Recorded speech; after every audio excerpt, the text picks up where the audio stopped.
Good evening, ladies and gentlemen. Welcome to our Misad Bulletin, and we shall start with our headlines.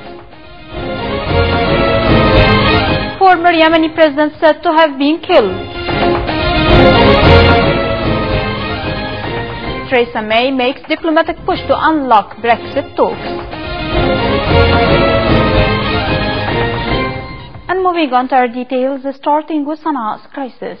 Yemen's Houthi rebels say former President Ali Abdullah Saleh, who ruled the country for more than 3 decades and played a pivotal role in the country's ongoing civil war, has been killed. The Houthi-run Masira TV announced the death of Saleh, who until last week was in a fragile alliance with the rebels, but it gave no further details. A senior official with Yemen's internationally recognized government confirmed that Saleh had been killed. It's worth mentioning that Saleh ruled Yemen for more than 3 decades until he was forced to resign following an Arab Spring uprising in 2011. In relation to the context, fighting in Yemen's capital has intensified, with the known toll from 3 hospitals reaching at least 125 killed and 238 wounded in the past 6 days, according to what the International Committee of the Red Cross said on Monday. Saudi-led coalition warplanes struck at Houthi militia positions in Yemen's capital Sana'a for a second day on Monday in support of ex-President Ali Abdullah Saleh. This comes as fighting erupted between the Shiite rebels and forces loyal to Ali Abdullah Saleh last week, unraveling their fragile alliance formed in the face of the internationally recognized government and Saudi-led coalition. Meanwhile, Qatar's ruling emir will attend a meeting of the Gulf Cooperation Council this week in Kuwait, his government said on Monday. Qatar's foreign ministry said in a statement that Sheikh Tamim bin Hamad Al Thani would fly to Kuwait City for the 2-day meeting scheduled to begin Tuesday. It quoted Foreign Minister Sheikh Mohammed bin Abdul Rahman Al Thani as confirming the emir's attendance and saying he hoped all parties involved do not need a Western party to intervene. From another aspect, GCC members Bahrain, Saudi Arabia and the United Arab Emirates have cut off Doha over allegations that Qatar supports extremists and has too friendly relations with Iran.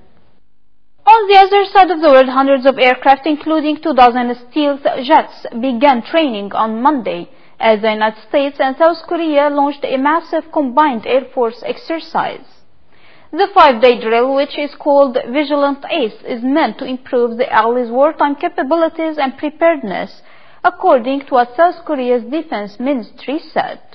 Moreover, the U.S.'s 7th Air Force sent major strategic military assets, including an unusually large number of the latest generations of stealth fighter jets, for the annual training in the Korean Peninsula.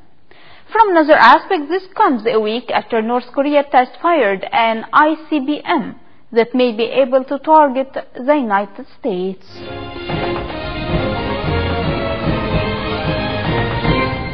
And moving on to our economic news, British Prime Minister Theresa May is making a diplomatic blitz to Brussels, where she started meeting with top European Union officials on Monday in an effort to get closer to a belated breakthrough in the negotiations on Britain's exit from the bloc. May entered talks with EU Commission President Jean-Claude Juncker and with EU Council President Donald Tusk, and hopes to make what the EU calls sufficient progress on the questions of Britain's leaving bill, Irish border conditions, and the rights of citizens in each other's territories. Meanwhile, EU says progress is needed before the sides can move negotiations on to the next stage next week. Meanwhile, stock markets mostly rose on Monday as European indexes were also helped by reported progress in Brexit talks.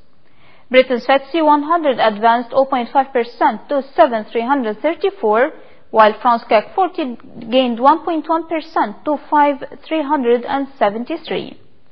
Germany's DAX jumped 1.4% to 13,043.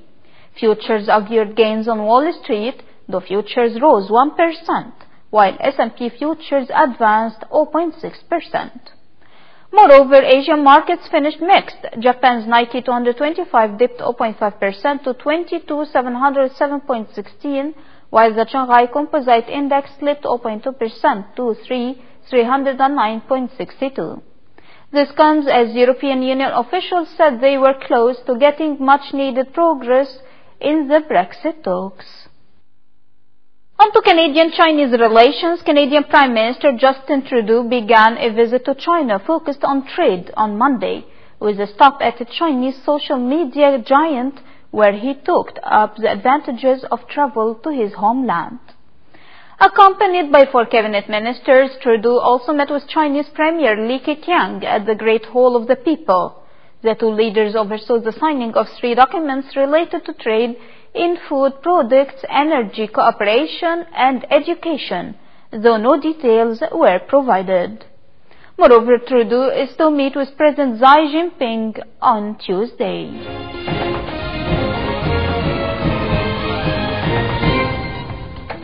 And finally, sports news. Tottenham Hotspur's New Year's Eve fixture against London rivals West Ham United has been moved to the 4th of January due to safety concerns, according to what the Premier League announced on Monday. The league made the decision after the safety advisory group at Wembley Stadium could only recommend a maximum crowd of 43,000 for the initial date, which was less than half the capacity. The Premier League said the league selected this match for 31st December with the expectation that a regular crowd capacity would be able to attend. From another aspect, the match will kick off 2 days after Spurs visit Swansea City. And before ending our news, let's take another look at the most important headlines for today. Former Yemeni president said to have been killed.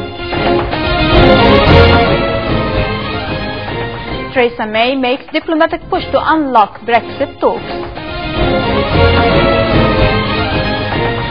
And we reached the end of our MISAD bulletin for today. Thank you for joining us and see you tomorrow in a new bulletin.